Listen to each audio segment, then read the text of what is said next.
Georgia at -5.5 is a favorite.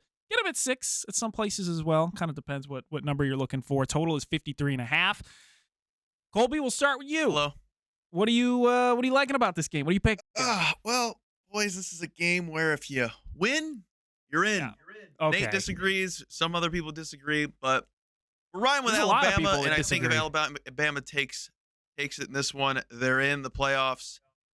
And I think this is the perfect game for Georgia to lose because they have been terrible against the spread all season long. They're 8-4, which means they're playing under expectations while already having a weak schedule, and I think this is the perfect team to upset them. Alabama has been tremendous. Ever since their loss to Texas, they have been up and up and up and up. And also, there's not many people you can't bet against, and Nick Saban is one of them. Give me the Crimson Tide, please.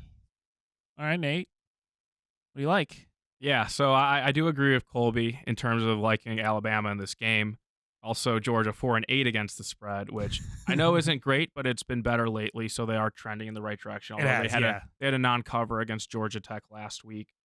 But it's a really similar setup to 2 years ago. Alabama coming off a miracle Iron Bowl win at Auburn.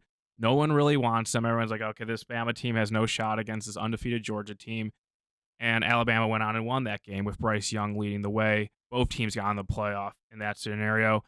It's a little bit different now. The stakes are higher because Georgia isn't in the playoff yet. They need to win, I think, to make it. They could lose and some other scenarios play out, but they're going to be fully motivated to win this game, and I'm not sure if they were 2 years ago. I think there was kind of a knowledge that they don't have to maybe play their best in this game, knowing that they had a spot in the playoff. But I think last week that scare against Auburn provides enough line value on Alabama. If you can get +6, like that a lot.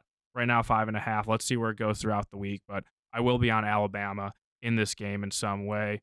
I just think that you give Nick Saban underdog role against a coach and Kirby Smart he's familiar with this much at stake. I'll take the underdog in a game like this, even though Georgia is very good at the Mercedes-Benz Stadium. They went 3-0 last year, beating Oregon, Ohio State, and then beating LSU in the SEC title game a year ago. So it's hard to go against Georgia, but I think this is a spot to pay the dogs. That familiarity aspect to me is the most important. I mean, Nick Saban knows how to play usually his former coaches, how to play against them, and how to game plan for them.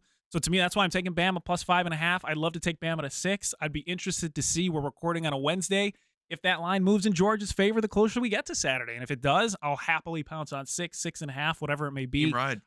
Absolutely. We're all riding Alabama. That has never gone wrong for us in the past. Also, I just want to say, if Alabama wins this game, but also Texas wins earlier in the day and Florida State wins at night, I don't think anyone from the SEC will make the playoff. I firmly believe that. Texas beat Alabama by 10 in Tuscaloosa, and I really don't think you can leave out a 13-0 ACC winner, Power Conference winner, who beat LSU this year in week 1. So does that mean anything?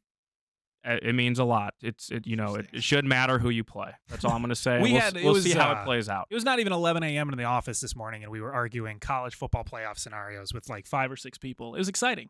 It's fun is what it was. Guys. Well, it woke you up. It will be a very interesting Sunday morning if Alabama pulls out the outright upset. Let's say that.